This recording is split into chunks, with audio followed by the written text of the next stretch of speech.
thank you so much for being here. I'm Instructor Dwayne Jenkins. In today's video, we're going to be continuing our video series on playing rhythm. We're going to take some lessons out of this book right here, How to Play Rhythm Guitar, or Learn to Play Rhythm Guitar, I should say, a book I wrote. And in our last lesson, I showed you about how to do some basic chord theory, okay, like how to make your A major triad and your A minor triad. Now I had a student of mine ask me about the suspended chords, which are also in this book as well. So today's lesson we're going to talk about how to create the suspended triad, okay, like a sus2 or sus4. So if you've seen those in, in something online or in a book or something, I'm going to show you what it is, okay? Alright, so if you watched the last lesson, and if you didn't see that, I would highly recommend checking that out. Leave that in the link below.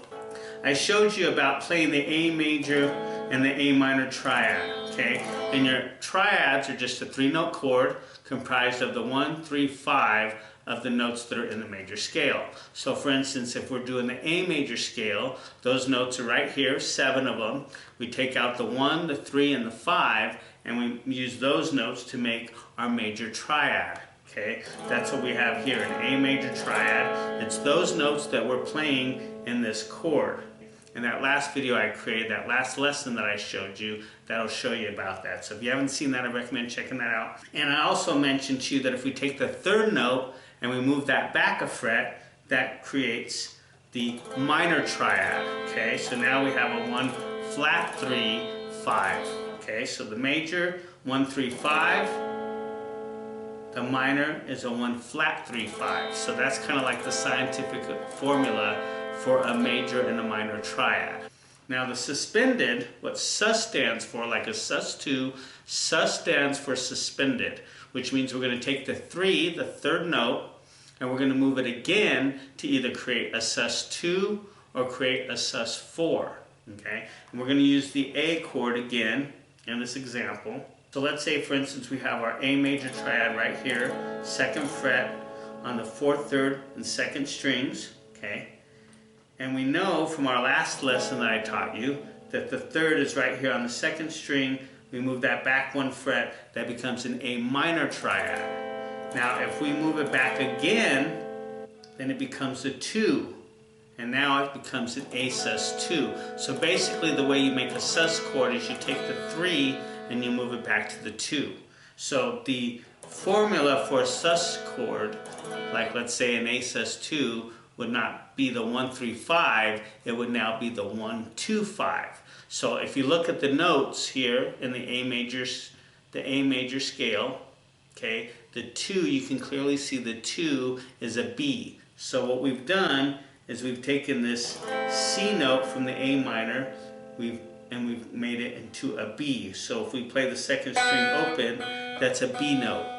So now we have an A sus2, because we've taken the 3rd and we moved it to the 2, which is the B, and we can't go further because of the nut, so we just take our finger off, and now we have a B note right there. So now we have an A sus2. So now, just right here, we can make 3 chords really quick. We can make the A major, we can make the A minor, we can make the A sus2 by just taking our finger off, okay? And then A sus2 is very similar to the E minor. It's almost exactly the E minor shape, except all we've done is we've moved it down to the 2 middle strings, to the 4th and 3rd string, 2nd fret. Now let's say we wanted to make an A sus4. Well, that's all we do is we move the 3 to the 4, okay? So the 3 and the 4 are right next to each other, so that means that we would take the 3rd note right here on the 2nd fret and move it to the 3rd fret. Now there's our A sus4 right there. A sus4, A major, A sus2, A minor. See how we can create 4 chords really quickly right there. That's why the 3 is so important in the triad, because it can create the major chord, the minor chord, the sus2, and the sus4 by being able to just move it around. So your formula, your scientific, I guess you could say formula for the major is the 1, 3, 5. The minor is the 1 flat 3, 5. Your sus2 is going to be a 1-2-5. And your sus4 is going to be a 1-4-5. So they're all triads, meaning they're comprised of 3 notes, but the 3 notes that you pick are going to be different. And if you understand that, this is just basic chord theory. I'd highly recommend you learn this stuff, especially for your triads, because it's going to allow you to create additional chords and know what they are instead of just moving your fingers around and say, oh, that sounds good, I'll use that.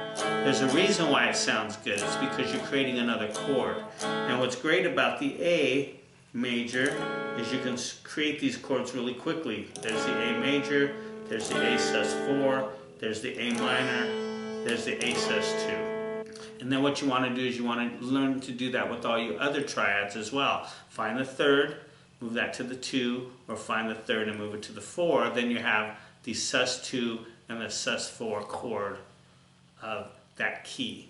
And now you've got additional chords. So now instead of just having major chords, you have major chords, minor chords, and suspended chords as well. Now what you're doing is you're growing your chord vocabulary. And that's what you want to do. The more chords you know, when you see them in songs or you're looking at them on the internet or something, you see some say, you know, G sus2, you're going to know what that means.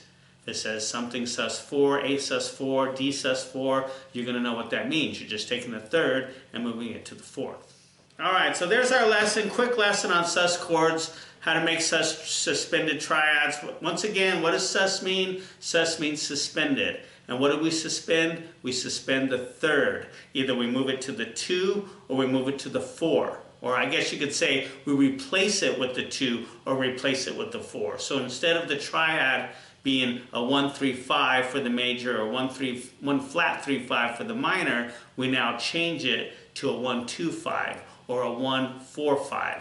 That's where science comes into music, because they say music is a science of mathematics, and it's true because you have scientific formulas and you're dealing with numbers. So formulas and numbers, if you can kind of think about that, that's your music theory. That's going to get you to being able to understand it up here in your mind and then be able to apply it to your guitar. So I would highly recommend getting a piece of paper, writing it down so you can really visualize it in your mind. That's step 1, and then step 2 is being able to apply it to your guitar, okay?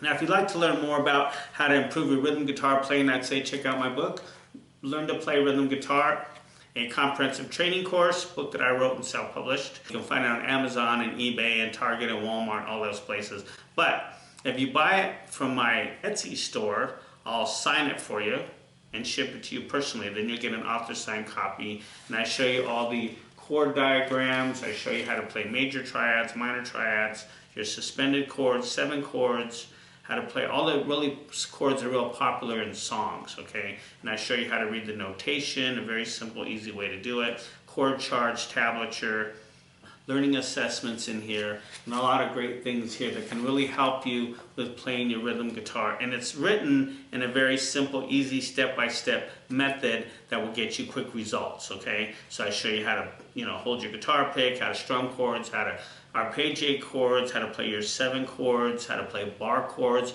which are some of these are the things that we did in our video lessons, some basic chord theory, and then we're going to also work on some finger dexterity exercises, practicing habits, stuff like that can really help out your rhythm guitar playing. So if you're working on improving your rhythm guitar playing, I recommend checking out this book. I'll leave the links below for you.